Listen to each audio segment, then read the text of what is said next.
I know this thing is on, and I know that you can hear me. Nursing and healthcare needs advocates and activism.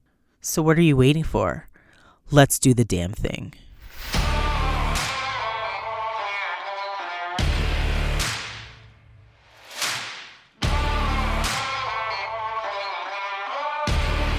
Hi, and welcome back to The Gritty Nurse, an unfiltered conversation about healthcare, nursing, and the intersection of health politics and policy. My name is Amie, and I am The Gritty Nurse. This podcast examines hot topics in healthcare and discusses the changes that we need to see to have a more efficient, robust, and ethical healthcare system that is safe not only for the patients that we see, but also for those who work in the system as well. Sorry, no fluff here, just awesome, compassionate humans and a lot of grit. If you're watching on YouTube or listening on Apple Podcasts, Spotify, iHeartRadio, or any other podcast platform, please hit that subscribe button so you never miss out on any real stuff from The Gritty Nurse. So welcome to the show, Meg. I'm so glad that you're here to have this conversation with me tonight. I think that there's going to be some buzz about this one. I'm sure of it because, you know, our nursing community it's a very interesting community when it comes to talking about Florence Nightingale. I think that, you know, people hold her very near and dear to their hearts. And it's not to discount that there are some positive things, but with the positive, we have to talk about some of those challenges and some of the negatives in relation to having, I would say, almost a martyr type of figure, or even maybe this is more poignant, thinking about a figure who you cannot criticize. Mm-hmm. And I think that's where we get into some sticky types of situations. If you can't look at a leader and you can't criticize them or see their faults, then, you know, do you really have a democracy? Anywho's, before we get started, I think it's probably good that people know a little bit about you. So could you tell us a little bit about yourself, your background, and kind of what led you, maybe even like why you decided to be a nurse? Let's start there. Yeah. So my name is Meg Lambrych. I've been a registered nurse in the U.S. for 7 years. I'm also a freelance writer and health journalist, and I've been doing that for 5 years. You know, I actually am one of the classic cases of probably someone who shouldn't have been a nurse. I didn't want to be a nurse. I wanted to be a doctor. And I was born into a low income family that were extremely not supportive of that idea. And like so many other people, you know, nursing was the quickest path to a paycheck in healthcare. And I'm actually unbelievably happy that I went to nursing school instead of medical school. I'm married to a physician. I've been with him through every step of his journey. So I've got a really good view of what both of those education paths are like and career paths are like. And I have wholly and completely fallen in love with everything nursing is. And because of that, I am fiercely on a mission to make it better. It sounds kind of familiar to my story in terms of just being like, you know, I actually thought I was going to be a journalist. So I guess I've somehow kind of rounded that circle out at some point in time, right? I was like, oh, you know, I'm going to be like a weather girl. I'm going to be like on, you know, Channel 5, be like, here's the weather today.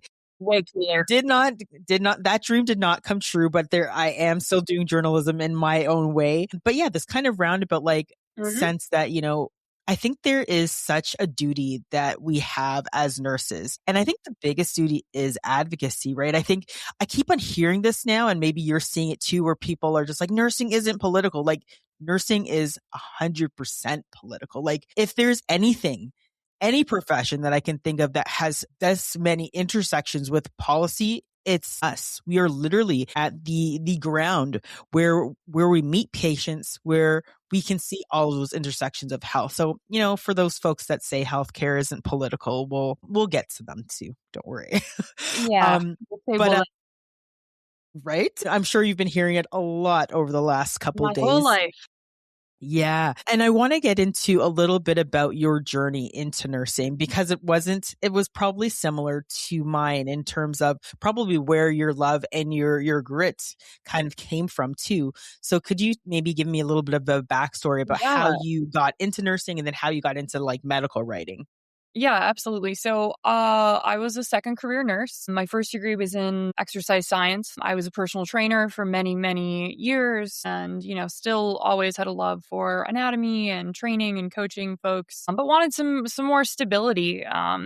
Fitness is a wonderful career, but it's not very stable. So I knew that I wanted a career that was grounded in health, that was more stable, which is what brings so many people to nursing, right? It's a wonderfully stable career insofar as the income.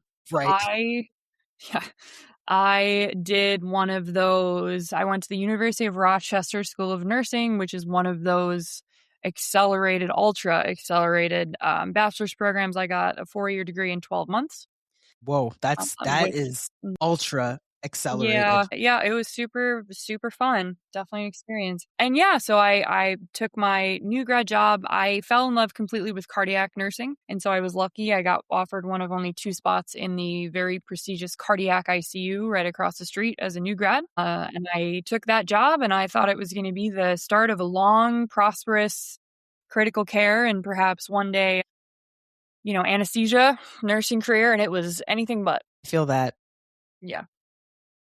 Yeah, it was. And, it's one of those situations where every single person who found out that I was going to work there, professors, other students, everyone and their brother told me not to take the job because this ICU at this facility was legendarily toxic. I mean, it was the worst kept secret in the city. Right. Everyone knew you didn't want to work there because the environment was just so incredibly violent, but it was the coolest medicine to me in the world. And so many people think, well, I'll just, you hear about bullying in nursing and, we all have, different reactions to that, I guess. I thought I could tough it out and that my love of cardiac medicine would be enough. And it just wasn't.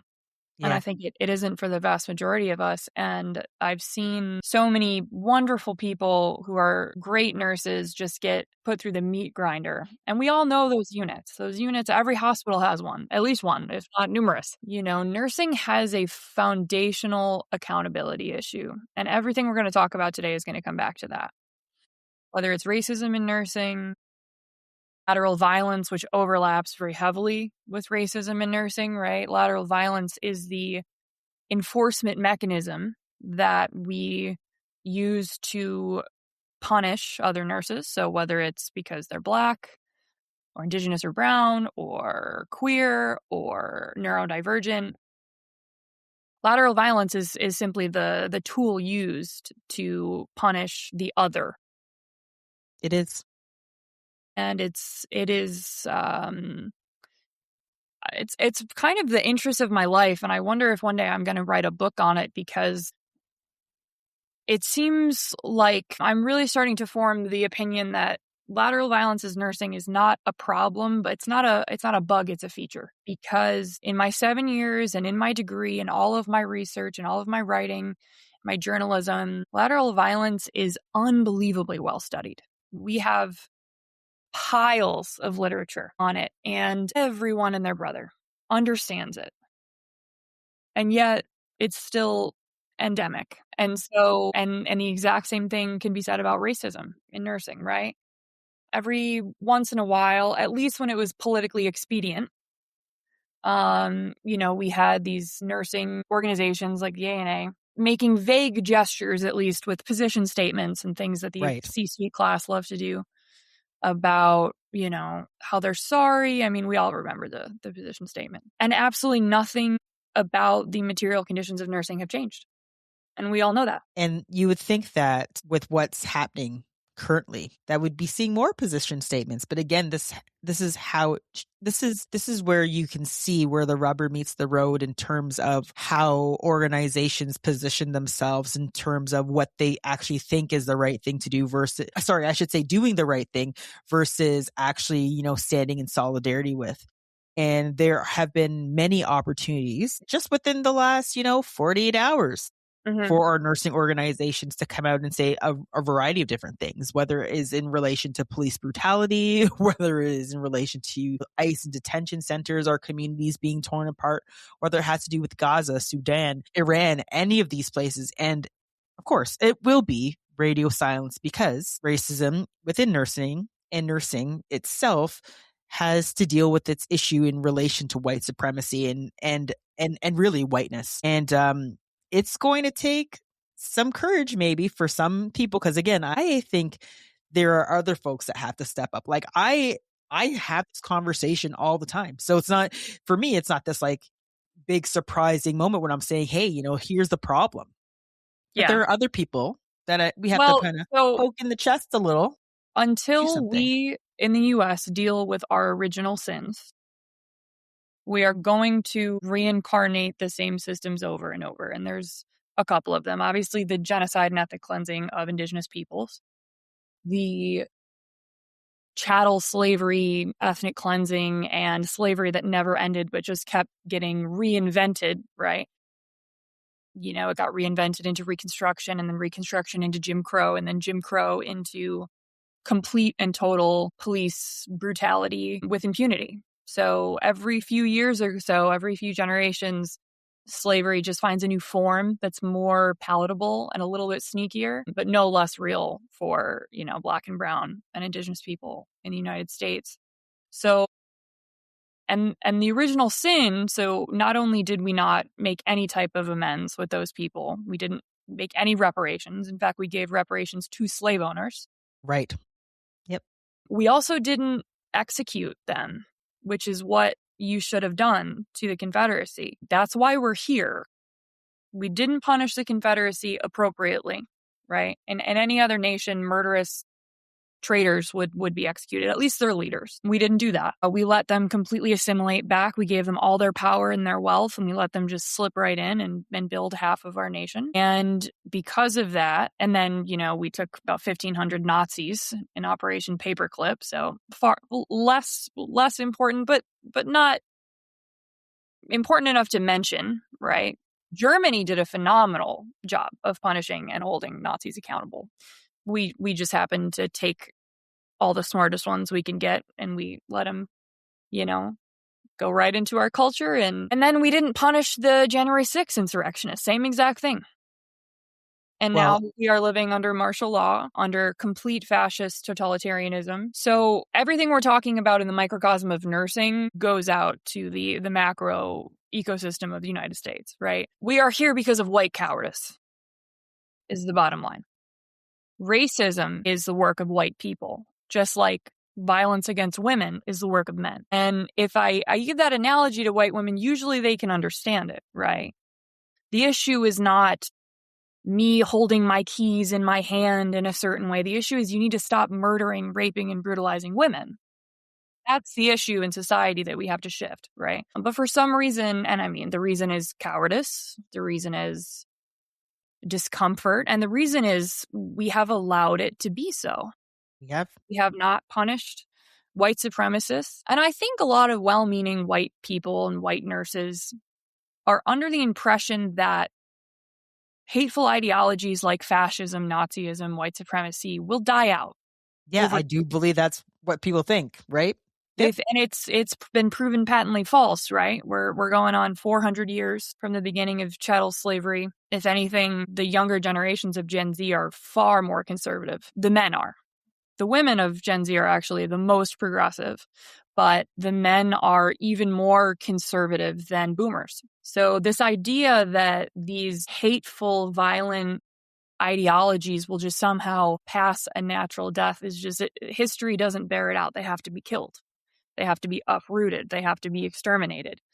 And we haven't done that work here. Yeah, and I mean, I think for a lot of people, that might be a tough pill to swallow, right? People will be saying, how could we just do that? And I think that, your example is quite clear. I mean, we're diverging a little bit here.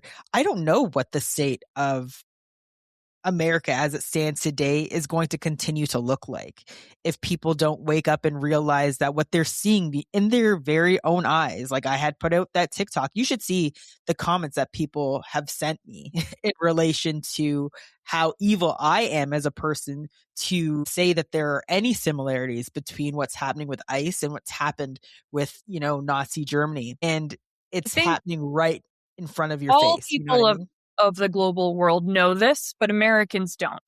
And so it bears repeating. If you are a nurse, an educator, anyone watching this, and you don't realize Americans are the most propagandized population to have ever existed. There is a multi-trillion dollar machine that has been running our entire lives, and it gets tweaked for every generation. We are so incredibly disconnected from the rest of the world.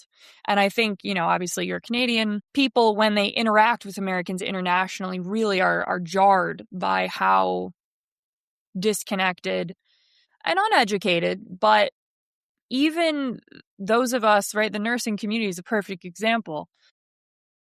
At least 30% of nurses self-reported to have voted for Donald Trump. So we have at least 30% of our oppression are outright avowed fascists. Right. What do we do with that as a profession? How do we save patients? How do we save each other? And indeed, until we are able to root those people out, and that's a core part of this article, which is, why we were originally having this conversation. Dawn Quinique-Joppi is a Black woman who was horrifically brutalized, bullied, targeted, mobbed, fired illegally, and had her life quite literally ruined by her coworkers. There has been zero accountability whatsoever. Those 3 nurses, they all failed up, as white people so often do. They have all moved on. I think one of them is a higher up for JACO. Yeah. I was looking at some of the names that I received from Dawn Quinique, and it's astonishing how that is. And it's How not nursing deals with accountability, right? doesn't deal with it at all, right? At all. We have no accountability. We have 2 representatives who are nurses, who are fascists, who have voted for all of this fascist legislation that is slashing healthcare, slashing food for the poor, slashing education, right? We now have nursing being, recategorized to greatly reduce our ability to access loans for graduate level nursing education. And that's one of many primarily female and BIPOC led professions, right? That's primarily the professions who were affected in that way. None of this is an accident. And you have Dr. Oz, who is still a physician, I think it really just goes to show, and I want your audience to not fall to despair, because hope is a discipline, but you need to understand the reality of what we're working with. This whole, we're all just going to be positive and chipper, and, this white feminist idea that if we just play nice and we don't acknowledge the problems, they eventually go away. You now have a boot on your neck that's finally also on the neck of white women, as it has been on the neck of Black and Brown and Indigenous people since our country's inception.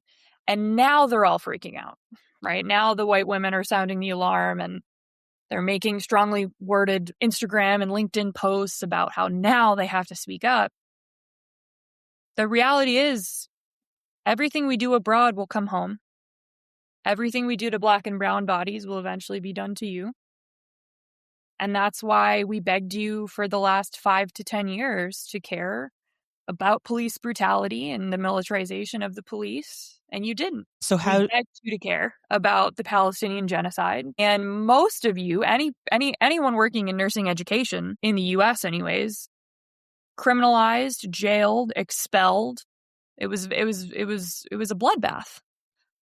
People just asking for a genocide to stop. We told you what was being done in Palestine would come home, and now it's here. So what are you going to do about it? See, this is where I think, Meg, the question stands as to how do we get nurses, people who have any power to do something. Because again, I'll say like, yeah, I could put it a TikTok, but that's so little in terms of the amount of, I think, the reach that I'd like to get. So how do we get people motivated and activated? And we'll swing back to the article because, I mean, you did touch on the niceness trap, and I kind of want to touch on that too. But while we're talking now, how do we get nurses motivated? Because again, when you touched on even the whole aspect of the professionalism and the name, and I remember seeing nurses commenting saying, well, it's not that we're not professionals. That's not what that means. It's just related to education. And it's like, well, do you see how that is a barrier for entrance for other ethnicities, other groups? And it's just like the information's like, or is it really, right? Like sometimes I'm kind of like, I don't think people are that stupid. Like there is, maybe some people that don't understand, but I don't know if it's so much as willful ignorance or it's just like, this can't happen to me. And people don't realize that they're like a moment away from poverty as well. We aren't billionaires. We are not the majority. And I think this is where people have to have that real conversation that this isn't about Democrat, Republican, but it is literally like a war on class. And we are not of the billionaire class. So whatever is happening out there is not for us whatsoever. And I think people don't get that. Like even swinging it back to nursing as a profession, do they see themselves as a part of, the select group that we're talking about, maybe the 30%? Do they see themselves as a part of this class, this billionaire class, that it can affect them too? Yeah, well, this is the tricky thing about fascism, right? So I want to define some terms because I don't know your audience. And I mean, I know your audience, right? But I don't know, I don't want to be ground that people don't maybe understand. And I want to invite every single nurse in America into this conversation. I don't want to be using terms that you don't understand and make anyone feel left out or isolated. Clarity is the only path to truth. So we're using terms like fascism. What does that mean? Aside from a term that you hear all over the mainstream media of everybody calling each other, what does it actually mean to be a fascist? Fascism is not a style of government, but a style of politics. And the thing about fascism, which makes it a little tricky to nail down, is there's not one clean definition. I want you to think of it more like a checklist. So there are hallmarks that fascist leaders and fascist groups use, right, to take advantage of people, to capitalize on race relations and grievances. So at its core, fascism is ultra-nationalism. So the only thing that matters is my country. That's a core value. And it believes in bringing the nation back to a mythical past. So every fascist organization, whether it's Hitler or Mussolini or now Trump, they speak of a magical, mythical past for white men, right, in our nation right now today. In Germany, it was the Aryan man, same thing. And it tells these men who are suffering under capitalism, right? The thing about left-wing populism and right-wing populism, which is fascism, is they hit on a lot of reality, which is why they can be so popular. So in America, we are living under late-stage capitalism, which means the very end points of capitalism where things are getting really rough. They're getting very dangerous. They're getting very unstable. We are under an oligarchy, which basically means that the billionaires, of which there's only 1,300 in the entire world, and there's really 5 who are running our country right now.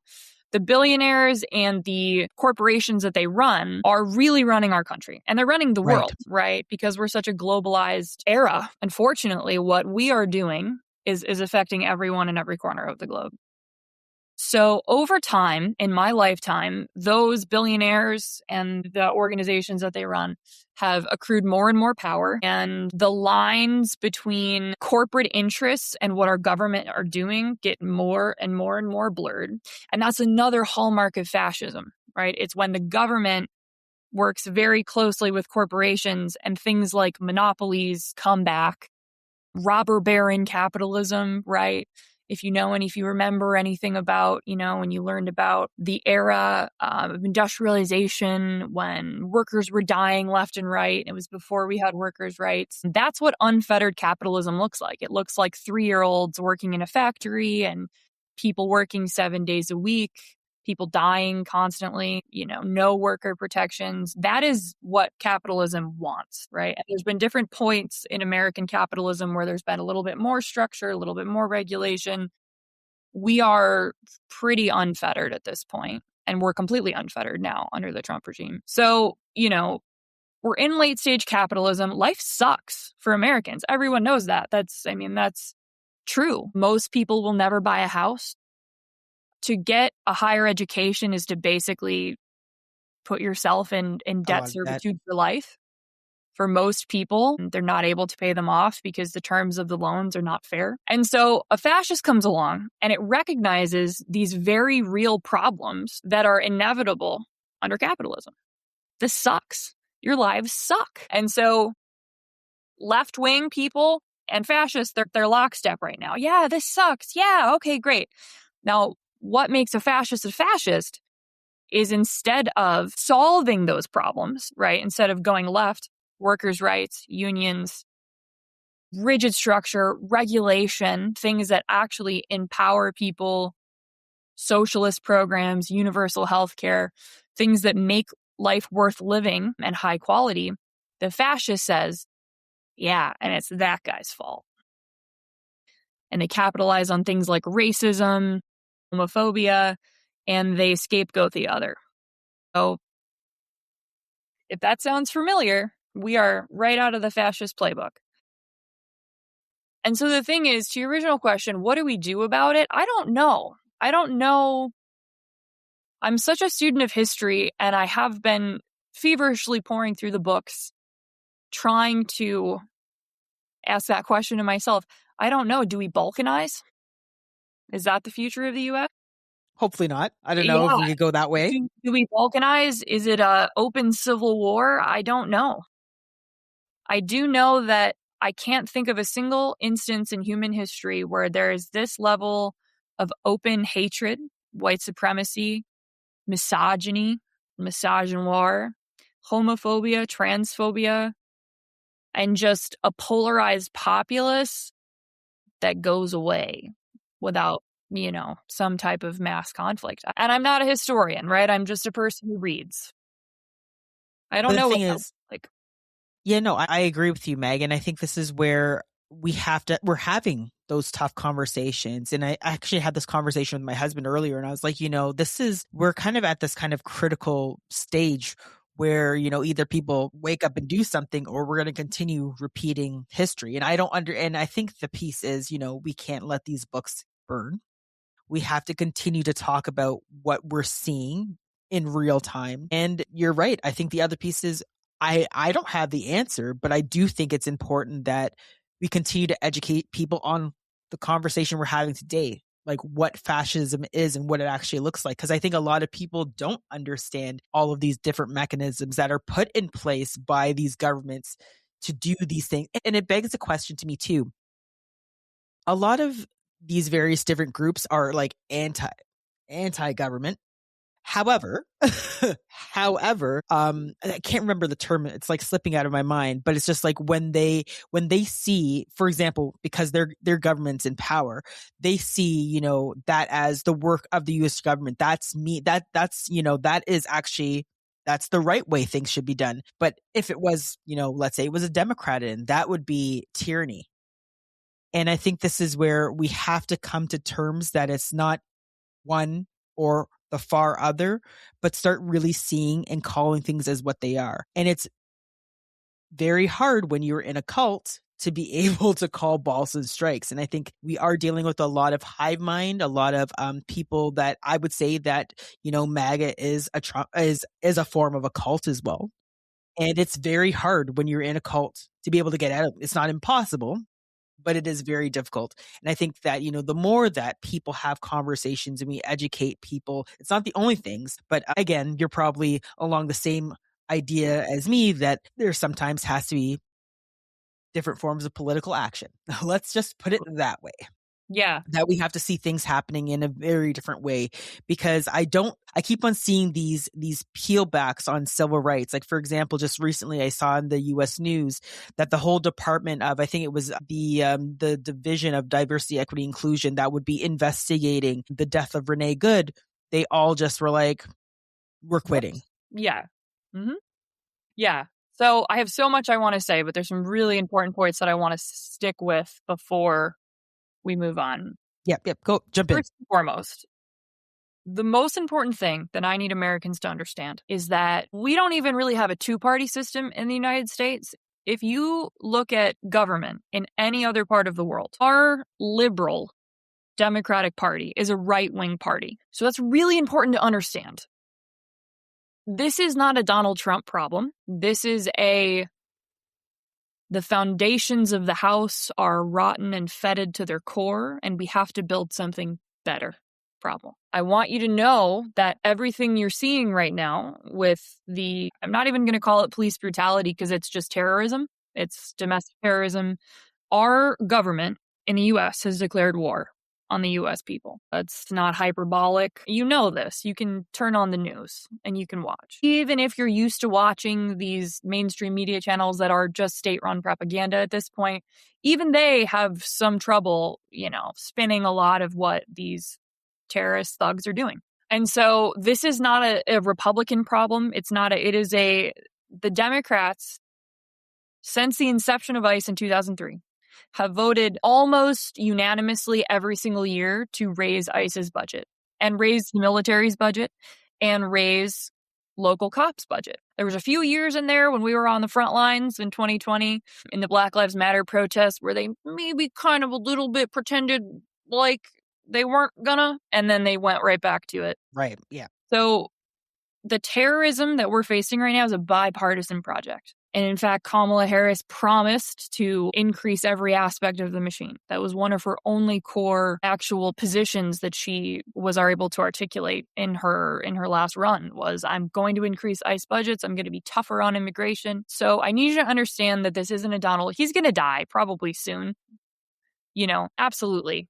We can celebrate that. He is a horrible, horrible person. But the work doesn't end when that man dies. And that's what scares me the most. Yeah, I don't know why anyone would ever think to themselves. Let's just go back to brunch. We've been putting immigrants in cages for like 10 years. You just didn't care before. It wasn't a problem before. It didn't concern you before. Now that they're shooting white women in the face, now more people are paying attention. So that's a really important point. Number 2, I'm not going to tell anybody else how to live their life. I was raised MAGA. My entire family is an ultra warrior, militaristic. My entire family is military, infantry, special operations, right? They're the people that love to kill people. I have an uncle who's a fighter pilot. And I was raised in a deeply authoritarian white Christian nationalist home. All I can tell you is, and experts on cults will tell you the same, I will never waste my breath talking to a white Christian nationalist, talking to MAGA, talking to anybody in the cult. And indeed, usually the experts will tell you that arguing or trying to debate with them is actually how they get people into the cult, not how anybody gets somebody out of the cult. I have no interest whatsoever in trying to harness some ounce of humanity from the nurses who voted for this and are celebrating this. But we far outnumber them. And so instead, how do we move forward? We focus on those of us with a conscience who can see that this is absolutely horrific, and this is not a country we want to live in, and this is not a world we want to live in. So that's what I will be doing with my energy. And I will be, fighting those people openly. I have no interest in playing nice with fascists. You will lose every time. This idea that, if we keep open channels and if we just reach across the aisle, well, we've reached across the aisle into a boot on our neck. So how has that been working for us? It doesn't work. You can't appease fascists. So that is my strategy, right? Focus your energy on the people who actually have a conscience and know right from wrong and are not celebrating women and children getting disappeared into concentration camps and foreign torture prisons. Yep. I think that, it's important that we talk about these various different aspects. And I think, again, when we're talking, again, let's just say specifically to nursing, I think, again, like, these conversations don't happen. Let's just be honest. That's the other piece. Like, I think when it comes to nursing as a profession, people just want to say, okay, well, our realm of sphere and control is here. It's this small. At the bedside, Everything. it's We have delivering ice care, in our and hospitals. that's it. And it's They're, not true. And of course, that's, I think, the biggest fallacy. That's why I was like at the top of this episode where I'm like, a, the biggest part of our job is patient advocacy, is seeing the inequities, is seeing the disparities, and seeing the policies that don't align with the way that we have to deliver or see the types of healthcare outcomes that we do see. Like, we are right there at the bedside or in the communities or wherever we are where we can see the issues. So it is our duty, our Yep. obligation, our privilege, let me say, to advocate. Absolutely. And Yeah. I think it is And we're not wild. doing that. I think it is wild that there is silence. It makes no sense to me that we see the things that we see, we hear the things that we hear. I don't know how, and you're right, I don't know how anybody with a conscience, with a good conscience, can watch something that's happening in the world and as a nurse say it's not my role to say anything. And I've mentioned it in your article about nursing influencers and whatever the case may be. And I think when I think about these particular folks, just wish we could just remove nursing from that aspect, remove it from the name, because at that point you aren't nursing anymore. You're just influencing. And if it's not to serve and help others, then what are we really doing? That's a whole other part of the conversation. But I think, again, we have a duty and an obligation to do something, to say something. I don't think we're at the point anymore where we can play games and be like, well, I don't want to play politics, or I don't want to offend this person. And it's like, we are at an impasse here where it's not about offending. Like you said, the boot is on all of our necks. And if we don't speak up, there's that speech where it's just like, I didn't say anything about. Yeah, we're pretty close to the bottom of that, the old poem. Right? First you came, we don't have that many people left. You're and next. That's very, very concerning. So I think this is a critical moment for nurses to have say, for nurses to come out and to use their platform or their power. And I'm seeing a little bit of a shift, I have to say. I'm not going to beat up on all nurses. I am seeing that shift. I've had lots of conversations, even over just the last couple of weeks, of nurses who are doing things, but we need to have a collective voice. There's what is it? Something like there's like 4 million nurses in the US, and I think totally there's like 30 million nurses. I think if we could just, for 1 minute, step all in the same direction, how powerful we could be to make change and to have people listen. Absolutely. To what we have to say. But we have to break free from white supremacy culture. Because what We constrains do. us? What we have do. we And sorry, go ahead. talked about again and again and again and again? Being perceived as good is more important in white womanhood culture than actually being good and doing good. So how do we... breaking the law or not breaking rules is more important than possibly doing horrific things or letting horrific things happen. See, I'm glad that you said that. I'm really glad that you said that. I want you guys to remember that they hung physicians at Nuremberg. There were nurses working in every concentration camp. Right. Yep. The idea that you are just doing your job it was rejected at the Nuremberg trials. So if ICE is in your hospitals and they're disappearing your patients, you are responsible for that. If ICE is on your streets and in your neighborhoods and in your states, and you are not fighting them with everything that you have, you are responsible for that. I think the biggest obstacle that we face in America, it's not the fascists, because fascists always get what's coming to them. Fascist movements always burn out, and they don't end well for them. It's not the fascists. It's the cult of individualism. And that's what scares me the most every time that I'm on the internet and all of the comments that I have to pour through. We are so propagandized to think that, it's too important. My job, my career, my title, little Timmy's soccer practice, there's nothing I can do. So I just have to. That's how they won. That's how they got this far. This idea that convincing the singular most powerful citizens of the most powerful and wealthy nation to ever exist in the history of the world, not in the modern era. Americans have the most power globally. Our hegemony powers are through the roof, and they have convinced us all that we have no power. There's nothing I can do, so I just have to order my Amazon packages and save for a house I'll never buy. That's what scares me. But that is a spell that can be broken. Stepping into collective power is the only path forward. So what do? Meet your neighbors if you haven't already. Make sure they're being fed. Join. If you don't know what mutual aid is, baby, it's time to find out. Mutual aid is the concept of rendering direct aid to those who need it without extra steps, right? White women love organization. They love structure and they love hierarchy because that is what white supremacy is. And I have found that a lot of people are very uncomfortable. You get a lot of white women in the comments under GoFundMe's, well, is this verified? And, you got to break yourself from that spell. No one is coming to save us. All we have is each other, which is a lot. But it requires direct action from all of us. And I'm just going to sit this one out because whatever your excuse is that you're plugged in, I'm not powerful enough. I'm just one person.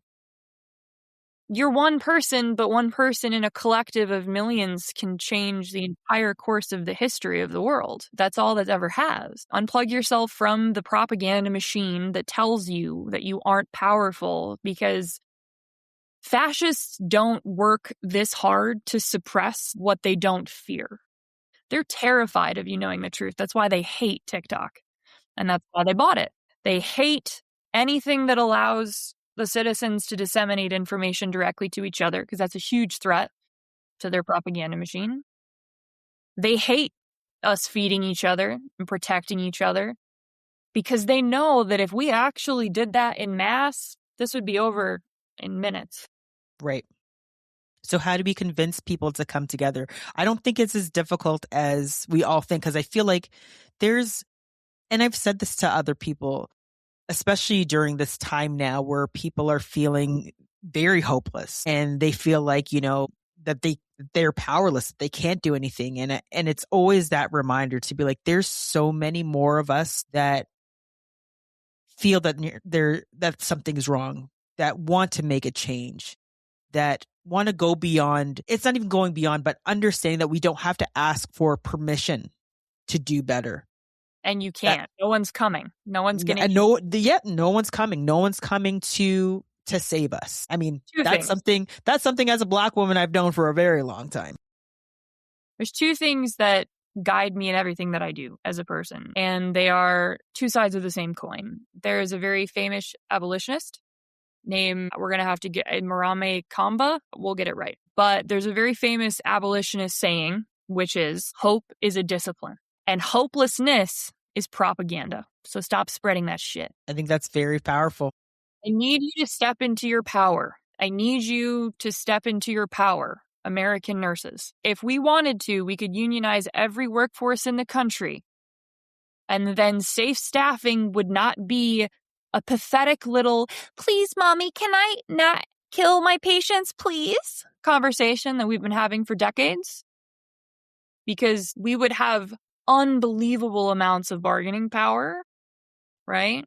We could cut this administrative bureaucratic bloat, all of these C-suite leeches that provide zero value to the healthcare system, but exist just to siphon money off the top, right? We can cut a lot of those jobs. That can be done by AI. I can promise you that. Not that I want to support AI. AI is horrible, folks. Every good thing that we have in America was won through the collective power of the people. Your 8-hour workday, your 40-hour work week, the fact that we don't let 5-year-olds get their fingers chopped off in factories anymore. Everything we have, we created. I'm so obsessed with history because I personally find it unbelievably empowering to look back at what other humans have accomplished and say, gosh, no matter what I'm facing, my ancestors have dealt with infinitely worse and overcome infinitely worse with so much less. I'm Irish, actually. A lot of Americans say that they're Irish American and they're not. False valor. Stolen valor. Stolen Irish valor. I'm actually Irish, from a big Irish family called the McLaughlins. And I think of what my ancestors, I'm also a little bit Scottish, mostly Irish though. I think of what my ancestors labored under English genocidal ethnic cleansing rule for 900 years. I think of those who survived the famine and made the passage and came here and started life with nothing. And I think so many of us, if you're in the US or Canada, right, many of us have those stories if you're not Indigenous. And, if you are not came from chattel slavery, unfortunately, and you don't know your origins, but many of us do. We know the general origins of our story. And so I think about what they endured and what I have. I'm one of the most educated women to ever walk the planet. Do you think about that, nurses? Just envision how many billions of people have existed throughout the totality of humans on Earth. And think about the power that you have, the education that you have. We are the product of most women's wildest dreams. 100%. You have the ability. I mean, in America, we also have access to an unbelievable amount of guns. We have things that other nations all across the world don't have. And so the idea that we're powerless, I want to be kind and I want to be inviting, but you got to cut that shit out. Especially white women, which is the vast majority of our profession in the US, and I'm sure in Canada as well. Yes, is very similar in terms of like the demographics. I don't think they're much different. I would say that they're probably exactly the same. So cut that shit out. That's the first step. I love you, and I'm Cut that shit out with a napkin as I say this.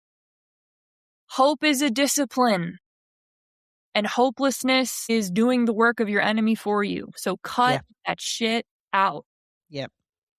I think that, this whole conversation, like, I think I was thinking it would go one way, and I think this is I think this is exactly where we needed to be. And it's funny because it goes right to where I wanted to talk about, where at the end of your article, you talk about rebuilding the house. And I think we've kind of touched on a lot of how we can rebuild the house. From you. You talk about rebuilding the house. Well, again, I think it's true that there's so much rooting that we have to do. Pulling out those weeds, pulling out those thoughts where we can't do this, I can't. My grandmother, that's funny. My grandmother used to have this saying to me when I was young, because she hated whenever I said the word I can't. She would say to me, she'd like, Amie, only a sluggard says I can't. I'm like, what the hell is that, Grandma? And she was like, trust me, look it up. You are not that. You have power and agency.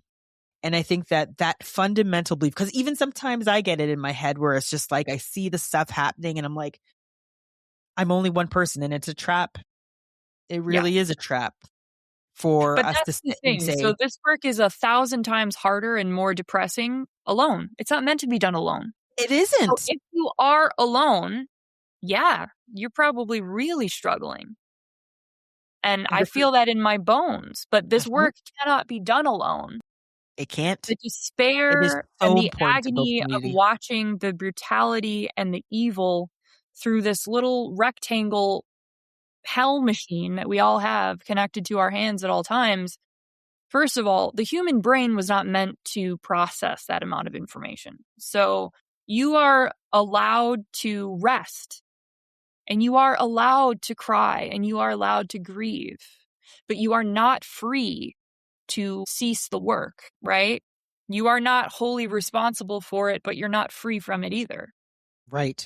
So you have to plug into community, and you have to never let the work of people trying to make you question what you see with your very eyes change you, right? We're at a point in the fascist regime where what we were being told with primarily wholly state-run media, CBS is a complete propaganda machine. Pretty much they all are now, though. They've pretty much all completely fallen in line. So plug into independent media sources and plug in with other revolutionary people who are doing the work. Yep. I think it's They're important everywhere. that community is where it's at. Whenever I felt like that moment where I'm alone, literally, I'll talk to my husband and he'll be like, hey, we had this conversation here. Let me show you this video here. And it's just, you continue to see how many other people want to do this work or have the same thoughts, the same fears, the same concerns, the same holy shit, what that you have. Yeah. But also says, here's how we're going to build. Here's how we're going to change. And that, I think that's the little piece that's probably missing from nursing as a whole too. Is just like, we don't know how to build. We know we have the bits and parts, but we don't know how to build and we don't know how to bring people together. And I think it's so important that I've always said community to me has been the most important. Whenever I felt I was in my darkest moment, having community, people around me to say, you know what, you're not alone is so powerful. And I think that's how we will make change. And like my cousin says, so I don't know if you know that my cousin Sandy Hudson, but she always says, she's like, we will win. Yeah. It's her line. She's like, we will win. She's like, I'm not going to talk about anything else, but I know that we will win. And I agree. She's right. And in those moments, I'm like, okay, we will win. It's hard. It's sometimes demoralizing, but it's like you said, it's important that we take the time to rest as well, but to be able to get back up with other people and say that we will win. Because I truly believe that we'll get there. I do. But there's going to be a lot of sacrifice. Of course. And I mean, you only look back to history to see how it unfolds, right? And you can't forget. I want white women to know that Renee Nicole Good is what a good white person looks like. Renee Nicole Good was a class and race traitor. She put her white body in between the fascists and their prey, and they killed her for it. That is what we're up against. Put your strongly worded letters down. Pick up a brick. If you think that, you know, at this point, I don't know if there's going to be any more electoral politics. That's where we're at. That's how fascists roll. If there is going to be 2028 midterms, they're going to be heavily featuring ICE, which, you know, is not a free and fair election. So right. That's a very terrifying thought. But that's where we're at. So yeah, that's true. I believe that, yeah. To me, the reality, being grounded in the reality is less scary than operating in delusion. Right. And I think it's important that Canadians pay attention too. There's been a lot of words that are coming out of the I mean, you guys are fighting your own battles. Everywhere across the globe, late-stage capitalists are trying to privatize what little socialist. Yep. They're trying to come for healthcare here too. Yep. Privatize your healthcare, which is going to make it horrific as American healthcare is. Yep. You know, people are, no, we'll still have access to OHIP. And it's just like, all you have to do is let it in a little bit. Yeah. And then it really opens the doors wide open. The oligarchs have so successfully degraded so many elements of democracy, of social supports, of things that keep people alive. That's their goal. And if you're wondering, if you're not familiar with the absolute psychopaths of, you know, Peter Thiel and Alex Karp and Elon Musk, these are the people that are actually running our country. And they are the most terrifying human beings imaginable. Their goal for the future is to bring back actual slavery. And for the people who aren't enslaved in these mass prison systems that they're enacting and constructing as fast as possible, they want to make it so that no one owns anything and you rent and you have to pay subscriptions for every aspect of your life so that they can become trillionaires. That's their vision for the future. That's what we're up against. Yeah, that's, again, and I think it's important that we know that. So we fight against that. And I think this is where, like, I mean, people didn't like the word woke, but you know what? It's time for people to truly wake the fuck up and Yeah, do something. I don't know, man. I'm a white woman, so I'm not gonna even begin to understand the depths of you're feeling this, but I am so fucking tired of white people. I'm so tired of us. I'm so tired of the nonsense, the delusion, the arrogance, the entitlement. I know that we need to band together, and I want to hold space for people on their own journey of liberatory discovery, because we're all at different points. I mean, I was pretty much ignorant about Palestine up until 2.5 years ago. I didn't know much at all. It was complicated. That's all I knew about it. That's all I was. Right. Yep. So I don't say that because I'm better than anyone. We're all in our own states of unknowing and unplugging from the propaganda machine. But God, we're such losers in this day and age with the amount of education we have. We have access to all of the world's knowledge in our phones. And you got people arguing on the internet that actually the murdering, psychopathic, misogynistic fascist who blew away a soccer mom in the face and then called her a fucking bitch was justified somehow. You know, I was having a conversation with my husband the other day because he understandably has at certain points tried to set boundaries with me about when are we going to flee? What is the bar? Where do we, what, you know? And I looked at him last night and I said, I am never leaving.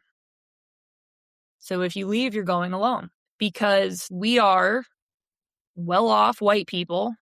We will be hypothetically when we pay off a lot of debt one day on paper.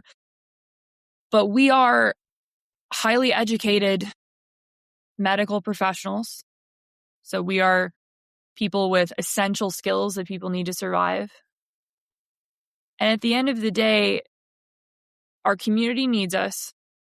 And there are so many people that we would be leaving behind to die. First and foremost, indigenous people. Where are they going to go? We took over their continent. We murdered the vast majority of them, subjected them to 400 years of genocide. We tried to wipe them off the face of the earth. And now us white people are going to bounce when things get a little dicey? Not for me. And I think there's a lot of people who do need to leave the U.S. 100%. People of color, Black people, trans people, queer people, non-binary folks. There's lots of people that I fully support that need to go if they can. But the reality is there will always be a tremendous amount who are left behind. And I will not leave them to the fate of being locked up with these psychopaths. Right. Yeah, no, I think that's a very, I can see where you're coming from. Again, as a Canadian, Support other people leaving, but I think if you're an able-bodied, wealthy white person, especially if you're a healthcare provider, I can see where you're coming from. and if you have kids, it's also different, but we don't. I was gonna say I could see where you're coming from, and again, and I think there's also a certain disconnect from being Canadian to being American, and even I would even say even further removed as me being so. I have my relatives that are Black Americans, and then I have my other family members that I would just consider Caribbean, right? Because again, if we try to trace that ancestry back, we're not going to go very far. But again, I think it just speaks to understanding the urgency of the situation, understanding where you're coming from, and that's a decision that you personally and your husband would have to make. And again, standing firm in that. He's on board. He can never leave me. It's These all are the good, conversations that people are having all over the U.S. But they are tough conversations, and I have heard other conversations of nurses and other disciplines and other people saying that, hey, if shit gets hard, they're going to leave. And again, I am not telling anybody what to do when it comes to that situation. However, I think that, these are conversations that need to be had.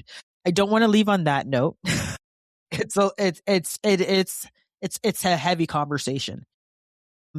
Mental health wise, how do we look after one another? Humans are pack animals, and the only path forward is collective action and community. You have to find other people that are doing the work of liberation. You have to find other people who are willing to do the work and make the sacrifices necessary.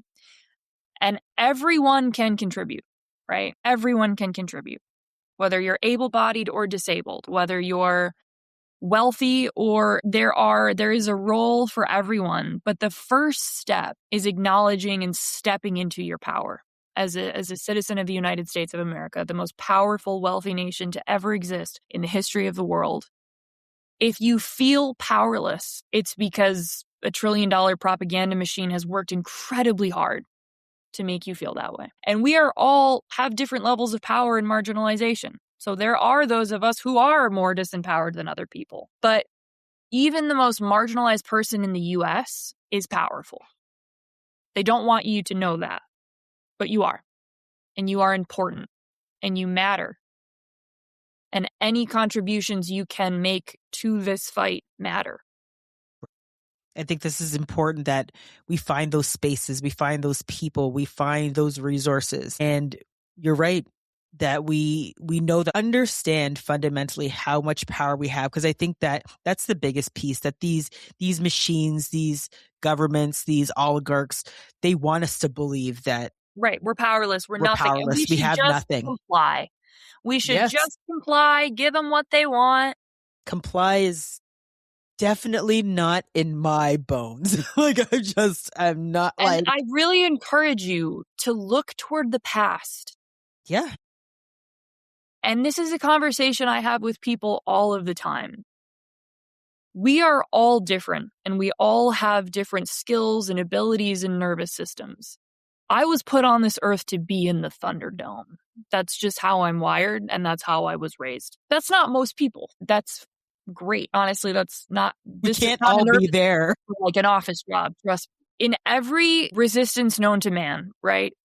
French resistance and the Polish resistance and World War II and Russia, all throughout history, there are thousands of jobs that need to be done.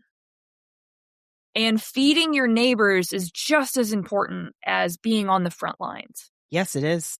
Or doing a flashier, you're a spy or you're carrying information, whatever it is, all of those jobs are equally important. Caring for your neighbors, caring for pets, caring for animals, doing the work of motivating other people. There are thousands of jobs that are going to be necessary to move us to a state of stability and safety and liberation for everyone.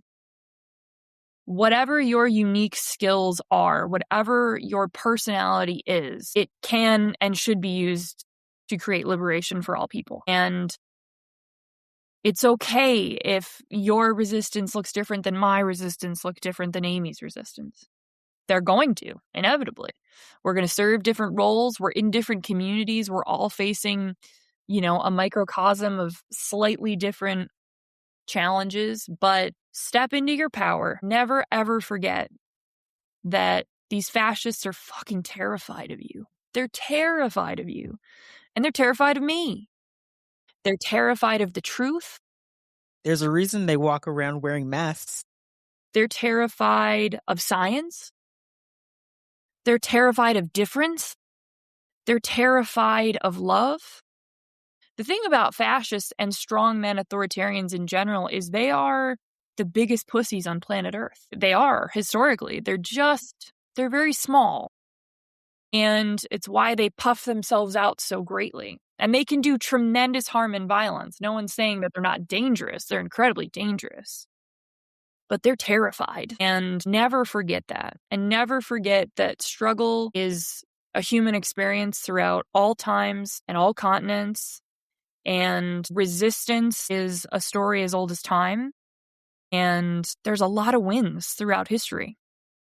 And I encourage you to go back and look at successful resistances and periods of time in which people just had to weather very difficult times. We are not the first. We will not be the last. Yep. We do it together. I completely agree with you, Meg. There's nothing more for me to add in terms of the conversation that we've had here. I think it was a very fruitful one. I really hope that a lot of nurses, and I don't just have nurses that listen, a lot of other people take away from the conversation that we had today. Because I think even I feel, I don't want to say the word empowered, but I think it's just about how you can position yourself in a different way and think about things in a different way. And again, I think knowledge is power. Pick up a fucking book. Like, nurses, please do yourselves a favor and understand that the world's not this small. And I think that we have so much more power than we know. And it's just like, pick up a book, ask questions, be curious, say no. Like, say no. Oh my God. If nurses can learn to say no, like, just even that is a form, saying no is a form of resistance. I think that, yeah, saying no, lying, breaking the law. The thing about fascists is they're just going to keep changing the law until any form of resistance or disagreement, and we're already there. Being a trans activist is now, I'm already on an FBI list because I support gender affirming care for folks, you know? That's the crazy. reality is, you know, under fascism, laws don't matter at all because they just change them to feed their whims. And so, you know, free yourself from this idea that lawfulness is morality, because we know for a fact it's not. Slavery was legal, segregation was legal, the Holocaust was legal. You know, we know that. You know that intellectually, but your body is so trained for the white supremacy of perfection that the idea of doing things like breaking laws or getting arrested is still, I think, extremely difficult for white women, especially. And especially for upper class white women. Yep. Call them in, Meg. It's important that we do. And I think that, you know what? I think this is a perfect conversation to have that calling in, particularly within nursing as a profession. So, Meg, thank you so much for coming on the Gritty Nurse podcast. I think we could keep talking. I definitely feel that we can keep talking. And I want to, maybe this is an offline conversation, but you mentioned about writing a book. Maybe we need to use art in a different way. Maybe it needs to be a film. Maybe it needs to be something more hyper realistic for people to truly understand what's really happening. Because I think that you can do some really amazing things with art. I've been dabbling in some of it myself, and I feel like there's a variety of ways to be able to get messages across. And I think that we need to start being creative in how we, just like, during the transatlantic slave trade, and how messages were told back then and how we shared knowledge. I think we might have to have a returning to how we send messages out and how we communicate with folks. So thank you again, Meg, for coming on. We have to have more conversations. And even though you're not going to flee, you need to come to Canada sometime. Yeah, I would love to under different circumstances. Yes, absolutely. Make it like a vacation, not an escape. Yeah, for sure. Absolutely. Thank you so much, Meg, for coming on. It was a fruitful conversation, and we have to stay in touch. And of course, I'm going to post where people can find the article, any specific place where people can find you. Yeah, I'm just launching a Substack for even more illegal leftist scum ideas like healthcare and freedom and due process. So if you like my work, if you're interested in learning more about the intersection of nursing and healthcare and politics and culture, you can follow my Substack, the RN Underground Press. Ooh, I love it. And I'm also working on writing a course with my dear friend Tasiah Coleman on fascism we're at the very, I pitched her, I was like, can we write a course on resisting fascism for healthcare workers? And she was like, yeah, so we're going to do that. So keep an eye out for that. You want to share? Yeah, share widely, please. Yeah. As soon as it's live. And I mean, she's an absolutely phenomenal speaker. So we're hopefully going to tour it until they put us in the camps. They ain't going to put you no camps. We ain't going to let that happen. That's not going to happen. They can try. That's a fight that we'd have to have, because then, I'll be a part of that too. We have to work together. So thank you again, Meg, for coming on. Thanks so much. We'll be in touch. Awesome. Have a good one. Looking for a great gift for a nurse or someone who needs to learn about nursing? Check out my national best-selling book, The Wisdom of Nurses, Stories of Grit from the Bedside. Thank you so much for listening to The Gritty Nurse with Amie Archibald-Varley.